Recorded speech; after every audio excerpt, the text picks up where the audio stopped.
नमस्कार। दूरदर्शन केन्द्र गान्तोकमा यहाँहरूलाई हार्दिक स्वागत तथा अभिवादन।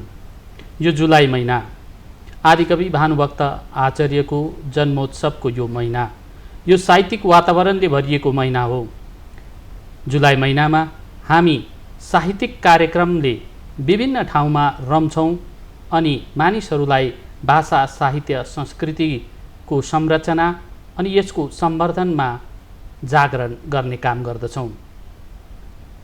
दूरदर्शन केन्द्र गान्तोकले भानु जयन्तीको शुभ उपलक्ष्यमा यो विशेष साहित्यिक कार्यक्रम आज प्रस्तुत गर्न गइरहेछ। आज हाम्रो निम्तोलाई स्वीकार गरेर दुईजना वरिष्ठ व्यक्तित्वहरू अतिथिको रूपमा हामी माझ उपस्थित हुनुहुन्छ। सर्वप्रथम नेपाली साहित्यका वरिष्ठ साहित्यकार, भाषाविद, शिक्षक श्री रुद्र पौडेलज्यू हामी माझ उपस्थित हुनुहुन्छ। नमस्कार। यहाँलाई हार्दिक स्वागत तथा अभिवादन गर्दै यसरी नै युवा कवि, वरिष्ठ पत्रकार श्री भीमरावज्यू पनि हाम्रो निम्तोलाई स्वीकार गरेर यहाँ उपस्थित हुनुहुन्छ। यहाँलाई पनि धेरै धेरै स्वागत। यो असार महिना एकातिर मानिसहरू रोपाइँमा व्यस्त छन्, खेती किसानीमा व्यस्त छन्, अर्कोतिर हामी साहित्यिक खेती गर्ने जमर्कोमा पनि छौँ। आदिकवि भानुभक्त आचार्यको जन्म 13 जुलाई 1814 नेपालको तनहुँ जिल्लाको रम्घा गाउँमा भएको थियो। उनले नेपाली भाषामा रामायण, बधु शिक्षा, प्रश्नोत्तर, भक्तमाला, रामगीता लगायत थुप्रै फुटकर कविताहरू रचना गरेर नेपाली भाषा साहित्यको श्रीवृद्धिमा महत्त्वपूर्ण योगदान दिएका थिए। उनै आदिकवि भानुभक्तको सम्झनामा हामी प्रत्येक वर्ष 13 जुलाईको दिन भानु जयन्ती भव्यताका साथ पालन गर्दै आएका छौँ। भानु जयन्तीमा हामी साहित्यिक कार्यक्रमहरू, उत्सव, गोष्ठीहरू आयोजना गर्ने गर्छौँ, रामायण पाठ गर्ने गर्छौँ। रुद्र पौडेलज्यू, नेपाली साहित्यमा भानुभक्तको योगदानलाई तपाईँ कसरी मूल्याङ्कन गर्नुहुन्छ? भानुभक्तको नेपाली साहित्यमा भएको योगदान त के हो भनेदेखि नेपाली समाजको पुनर्निर्माण गर्नु र नेपाली समाजलाई सङ्गठित बनाएर अगाडि बढाउनका निमित्तमा उनको जत्तिको ठुलो योगदान अरू कसैको पनि छैन। त्यो कसरी भने विभिन्न जात जाति, धर्म, संस्कृति, ठाउँ इत्यादिमा बाँडिएको नेपाली समाजलाई रामायणको माध्यमले उनले के सिकाएका छन् भनेदेखि एकाअर्कामा कस्तो प्रेम हुनुपर्ने, कस्तो खालको वैचारिक भावना हुनुपर्ने भन्ने कुरा नेपाली जातिलाई सिकाएका छन्। दाजुभाइमा हुने प्रेम, सासु बुहारीमा हुने प्रेम, बाबु छोराको कर्तव्य, नोकर चाकर र मालिकको कर्तव्य, एक जातिदेखि अर्को जातिसँग राख्ने सम्बन्ध इत्यादि विषयमा उनले राम्ररी रामायणको माध्यमले सिकाएको हुनाले नेपाली साहित्यको निम्ति उनले जग बसालेका छन्। आधुनिक नेपाली साहित्यको जग बसाल्ने काम उनले गरेका छन् भने सँगसँगै यो आजको नेपाली समाजलाई यो रूपमा पुर्याउने मार्गदर्शन पनि उनले गरेका छन्। भानुभक्तले नै नेपाली समाजलाई अगाडि बढ्ने उत्प्रेरणा दिएका छन्। भीमरावज्यू, तपाईँ युवा हुनुहुन्छ। अहिलेको युवा समाजमा यो भानुभक्तको प्रभाव अनि भानु जयन्ती मनाउनुको औचित्य तपाईँलाई कस्तो लाग्छ?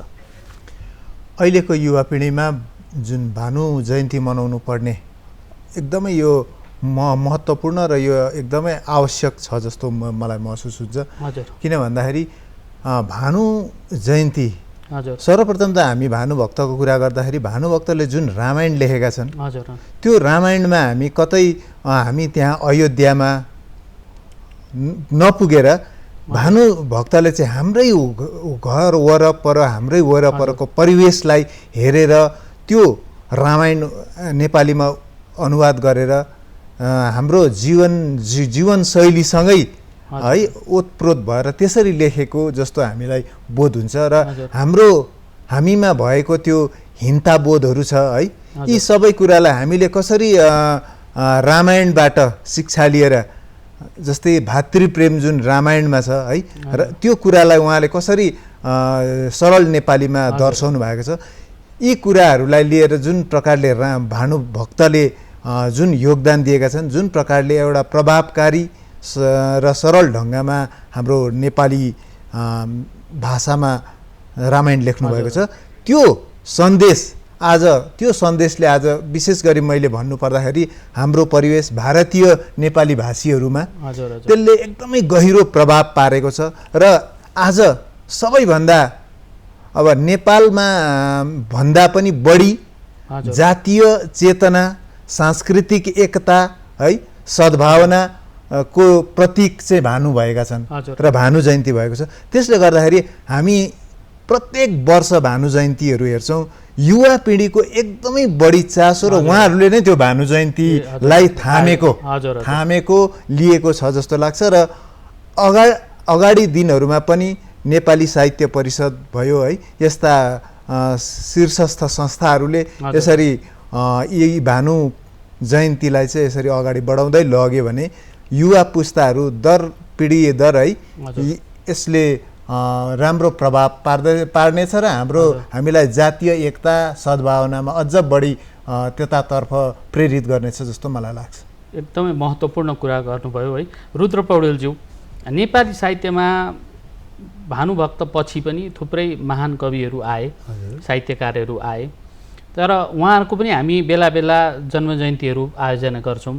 तर जुन भानु जयन्तीको प्रभाव छ,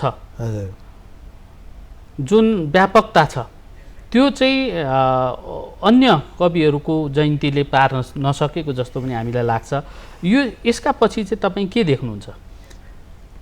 यो भानु जयन्तीको एउटा के विशेषता भनेदेखि भानुभक्तले त्यो समयमा जब नेपाली जाति चाहिँ विक्षिप्त रूपमा एक जाति अर्को जातिसँग सम्झौता गर्न नसक्ने, एक जाति अर्को जातिको विषयमा नजान्ने, यस्तो स्थितिमा उनले सबैलाई सङ्गठित हुने जो ग्रन्थको निर्माण गरे, एउटा त्यो भयो। अनि अर्को कुरा चाहिँ के भयो भनेदेखि ज्ञानको, अब त्यो एउटा माधव प्रसाद घिमिरेले भनेका छन् एउटा कवितामा, खुकुरी वीर हामी छँदैछौँ, अब कलमवीर पालो हुने बेला आयो भनेर उनले भनेका छन्। हो त्यस्तै अब समाजलाई आध्यात्मिक चेत साथसाथै सद्भावनात्मक चेतको उद्घाटन गर्नुपर्छ भन्ने भानुभक्तले गरेका थिए। अरूले पछि आएर त्यही भानुभक्तकै रामायण अथवा उनका कविताहरूको लाई आधार बनाएर, बेस बनाएर उनीहरूका कृतिहरूको सिर्जना गर्दै गए। तर भानुभक्त चाहिँ प्रथम यस्तो कवि हुन् जसले पूर्ण काव्य पनि लेखे, अनि जुन चाहिँ काव्यले समाजलाई यस्तो पाराले चल्नुपर्ने, जस्तो विश्वको मानव जातिलाई वेदव्यासले महाभारतमा गीता लेखेर कस्तो प्रकारको जीवनी हुनुपर्छ एउटा मान्छेको भनेर त्यसको मार्गदर्शन देखाएका छन्। गल्ती गरेर त्यसलाई चाहिँ धर्मग्रन्थको रूपमा मात्रै परिणत गरेर हेर्नु अर्को कुरा हो, तर त्यो धर्मग्रन्थ होइन, त्यो चाहिँ मानव शास्त्र हो। त्यो चाहिँ कस्तो हुनुपर्छ, त्यसले मानव जीवन चल्नका लागि गाइड गर्छ। त्यस्तै नेपाली समाज कस्तो हुनुपर्छ त्यो सिकाउने काम चाहिँ रामायणले गरेको छ। र त्यो रामायणका लेखक भएकाले गर्दाखेरि त्यसका, अनि फेरि अर्को कुरा के पनि छ भने अघि भीमजीले पनि भन्नुभयो, भानुभक्तले रामायण, अध्यात्म रामायण या वाल्मीकि रामायण छेउमा राखेर त्यसको पदको अनुवाद गरेका होइनन्। उनले रामायण अध्ययन गरेर त्यसदेखि अतिरिक्त पुराणहरू पनि, धर्मशास्त्रहरू पनि जम्मै अध्ययन गरेर तात्कालीन नेपाली समाजलाई के को जरुरत छ त्यो जरुरत पुरा गर्नका लागि उनले अध्ययनका भरमा रामायण लेखे। त्यो राम अयोध्यावासी तलको राम होइन, यही नेपाली समाजको राम, नेपाली समाजकी छोरी सीता, नेपाली समाजको सेवक हनुमान, नेपाली समाजकै दाजुभाइ लक्ष्मण, भरतहरू, यिनीहरू जम्मै आफ्ना समाजबाट निकालेर त्यहाँ उभ्याएको छ। त्यसले गर्दाखेरि अरू कविहरूले, अरू साहित्यकारहरूले यो यतिको प्रभावकारी बनाउन नसकेको हुँदाखेरि नै भानुभक्तको वैशिष्ट्य रहेको हो। एकदमै महत्त्वपूर्ण कुरा गर्नुभयो। आदिकवि भानुभक्तको रामायण मौलिकताले परिपूर्ण भएको एउटा महाकाव्य हो र यसका थुप्रै विशेषताहरू छन् जसमाथि लामो बहस हामी गर्न सक्छौँ है। आज हामी भानु जयन्तीको उपलक्ष्यमा कुराकानी गर्दैछौँ र हाम्रो कार्यक्रममा पनि विशेष साहित्यिक माहौल सिर्जना गर्नको निम्ति हाम्रा युवा कवि भीमरावज्यूबाट हामी एउटा कविता सुन्नेछौँ।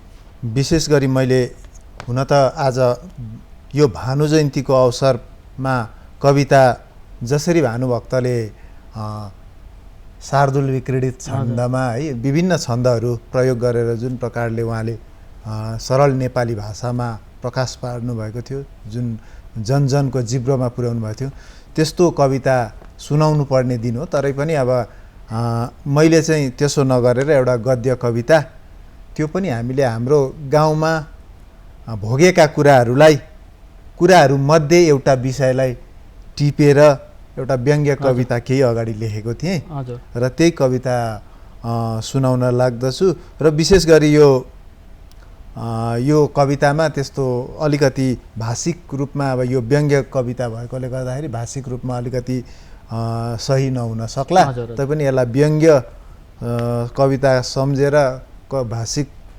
गल्तीहरूमा म अगावै क्षमा चाहँदै। भाषालाई भन्दा कविताको भावनालाई बढी महत्त्व दिएकोले गर्दाखेरि अनि यो सबैले बुझुन् भन्ने अहिलेको भाषालाई, बोलीका भाषालाई मैले प्रयोग गर्ने प्रयास गरेको छु। र एउटा कविता यस्तो छ कि अब गाउँको हाम्रो विशेष गरी अब हामी ग्रामीण क्षेत्रका बासिन्दाहरू चाहिँ एउटा कृषिमाथि निर्भर गर्छौँ है। त्यही कृषिमा हामीले बर्खे बाली हिउँदे बाली लगाउँछौँ, तर कृषकहरूले कसरी पीडा भोगिरहेको छ, ती पीडाहरूमध्ये एउटा पीडालाई चाहिँ मैले यहाँनिर बिर्खेको राम कहानी भनेर त्यसलाई दर्शाउने प्रयास गरेको छु। र कविता यस्तो छ। बिर्खेको राम कहानी। आज एक बिहानै भाले नबास्दै ट्याक ट्याक गर्ने मेरो ट्याक ट्याके फोन चर्को आवाजमा झर्को लाग्ने गरी बास्यो। आँखा मिचेर हरियो बटन थिचेँ।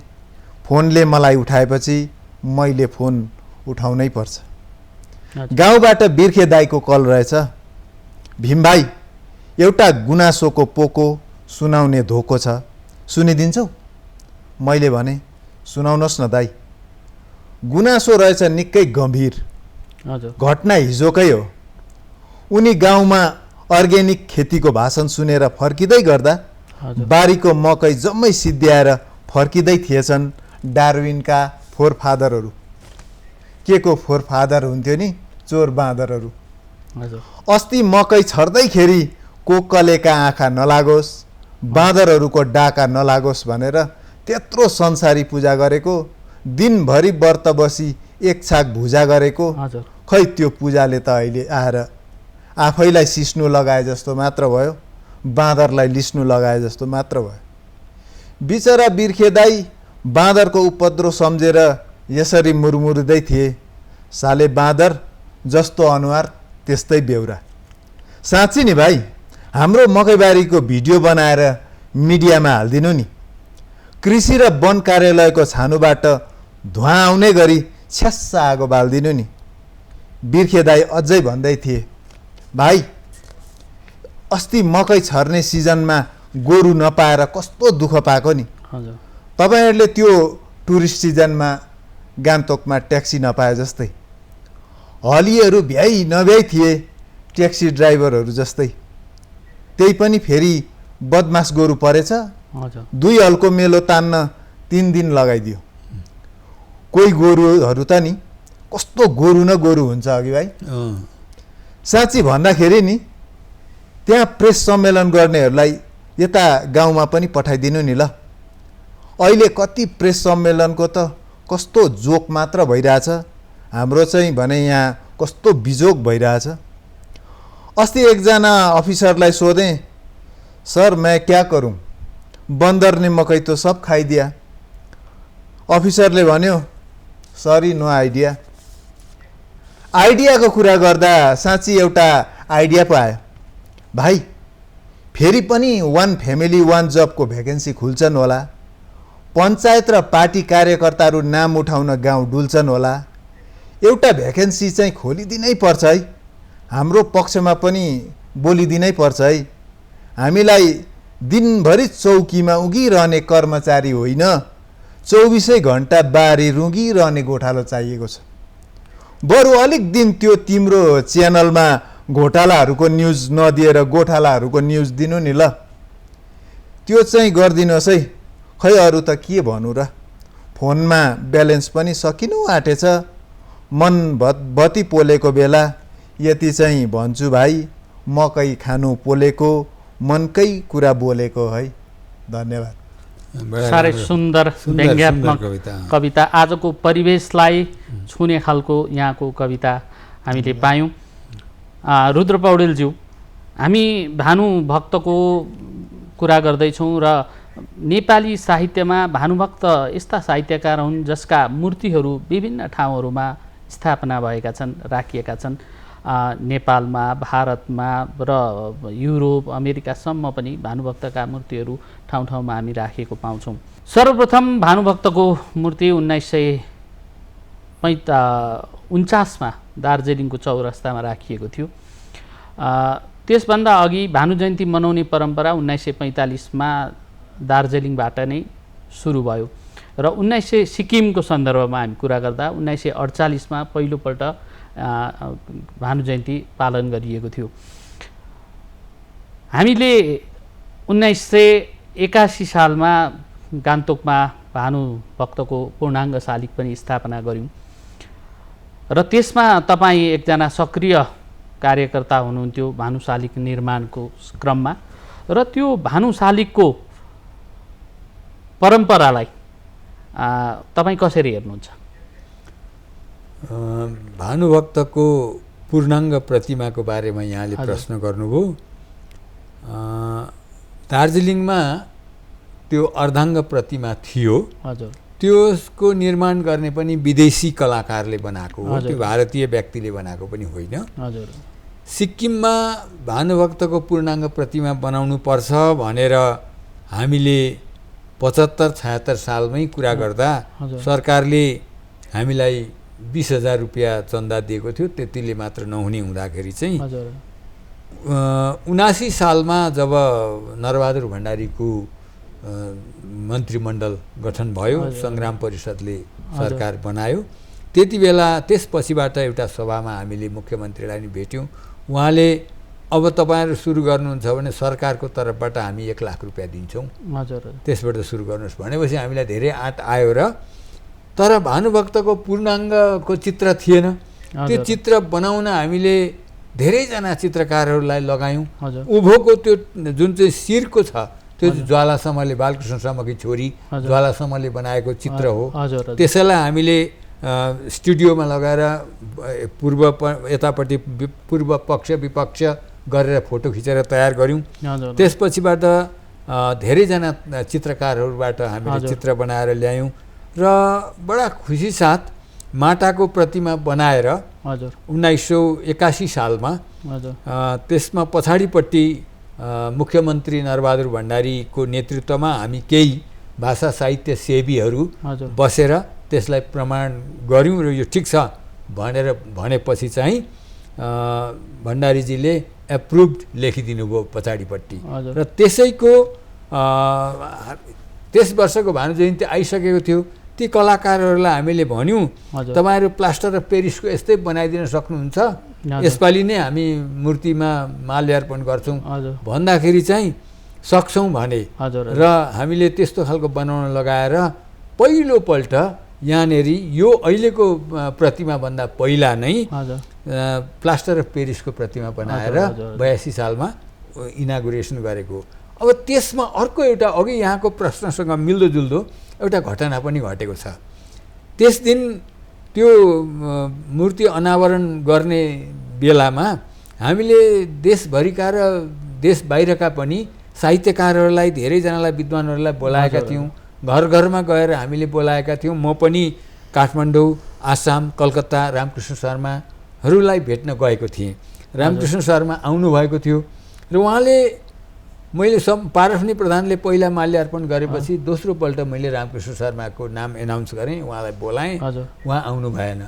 अनि 2-3 पल्ट मैले नाम बोलाएँ, आउनु भएन। उहाँ नआएपछि मैले अरूको नाम लिँदै गएँ र चौथो पल्ट मैले नाम लिँदाखेरि चाहिँ रामकृष्ण शर्मा बल्ल त्यहाँ आउनुभयो र उहाँले के भन्नुभयो भने मैले भानुभक्तप्रति आक्षेपपूर्ण लेख लेखेको छु, त्यसले गर्दा म यो प्रतिमामा माल्यार्पण गर्दिनँ। तर म के चाहिँ भन्छु भनेदेखि हाम्रा कविहरू यति धेरै भए, 365 दिनहरू हुन्छन् र प्रत्येक दिन जयन्ती मनाउँदाखेरि हाम्रो जयन्तीमै समय सकिन्छ। त्यसले गर्दा अब उसो चाहिँ कुनै एक दिन हाम्रा प्रत्येक साहित्यकारहरूलाई दिवंगतहरूलाई सम्झिनुपर्छ र त्यही सम्झनाका निम्ति म यहाँ भानु जयन्ती मनाउने भनेर उहाँले भन्नुभयो। र त्यसरी भानु जयन्तीको महत्त्व र विशेषता सबै कवि साहित्यकारहरूलाई समर्पित भएको छ। समयले हामीले नचाहँदै पनि समयले हामीलाई छोड्दै गएको छ र अन्तमा हामी रुद्र पौडेलजी एकजना राम्रा गीतकार हुनुहुन्छ र उहाँको एउटा गीत सुन्नेछौँ। अब मेरा गीतहरू 3 प्रकारका छन्, लोकगीत, आधुनिक गीत र देशभक्ति गीत। कुन चाहिँ गीत सुनाऊँ? आज हामी देशभक्ति गीत सुनौँ। यहाँको देशभक्ति गीत पनि निकै चर्चित र धेरै लोकप्रिय बनेका छन्। त्यसो हो भनेदेखि म यो अलिक संस्कृतमय सबै भारतीयले बुझ्ने एउटा गीत मैले बनाएको थिएँ, जो रेकर्ड पनि भयो र भारतको स्वतन्त्रताको 50वाँ वर्षमा यो रेकर्ड भएर कता कता पठाइयो, दूरदर्शनले पनि प्रचार गर्यो। त्यही गीत म यहाँहरूलाई सुनाउँछु। यसको शीर्षक छ वन्दे भारतम। वन्दे भारतम शुभ्र श्वेत हिम मुकुट शोभितम शोभा अभिरमतम अति नील जल समुद्र सतह समुद्र अति पावक चरणे तिमी धन्य गौरवी जननी जन्मभूमि हे। समसाम्य समतल कहीं विशाल गिरि पर्वते कवि कोकिल सुरस्वर सुभाषित अति विमले भारत भूमि हे।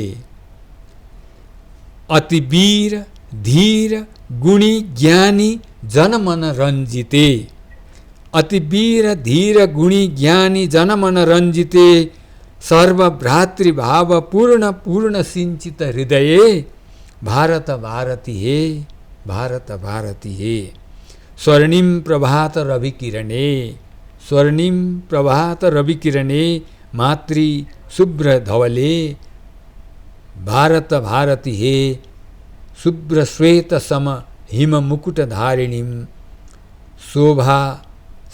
शोभा विरजितम वन्दे भारतम। साह्रै सुन्दर गीत र यो गीत भारतीय स्वतन्त्रताको स्वर्ण जयन्तीको अवसरमा उहाँले रचना गर्नुभएको र हामी यसलाई यो गीत धेरै लोकप्रिय भएको पनि हामीले थाहा पाएका छौँ। कार्यक्रममा हामी अझै यस्ता धेरै चर्चा गर्ने विचारमा थियौँ, तर समयले हामीलाई पर्खिएन र समयले नपर्खिएपछि हामी पनि बिदा माग्न बाध्य भएका छौँ र आजको यस चर्चा परिचर्चामा भाग लिन हाम्रो निम्तोलाई स्वीकार गरेर आउनुहुने आदरणीय साहित्यकार रुद्र पौडेलज्यू अनि आदरणीय पत्रकार कवि भीमरावज्यूप्रति आभार प्रकट गर्दै धेरै धेरै धन्यवाद ज्ञापन गर्दछु। नमस्कार। नमस्कार, धन्यवाद।